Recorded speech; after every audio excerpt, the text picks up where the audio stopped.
हामी चाहिँ आज यस्तो ठाउँमा ड्राई पिकनिक खान आएको छौँ। हामी 9 जना साथीहरू छौँ।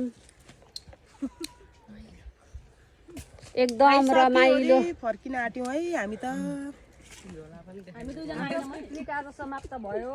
यस्तो ठाउँ छ हेर्नुहोस् साथीहरू। यो चाहिँ एकदम चुली पहाडको माथि टुप्पोमा छौँ हामी। पहाडै पहाड छ।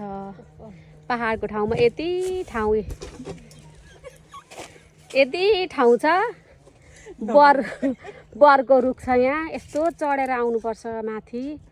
रमाइलो भएको छ एकदम हामीलाई। रमाइलो भयो एकदम रमाइलो। यस्तो रमाइलो लाइफमा रमाइलो लाग्यो। रमाइलो भयो। अनि आजको दिन साह्रै रमाइलो आज। कति रमाइलो फेरि यो दिन आउँछ कि आउँदैन। धेरै रमाइलो भयो। एकदम रमाइलो भयो। यो वर्षको पिकनिक आज यसरी मनाइयो समाप्त गरियो। अब अर्को साल अहिलेलाई बाई बाई। By by. अब अर्को साल लाग्छ।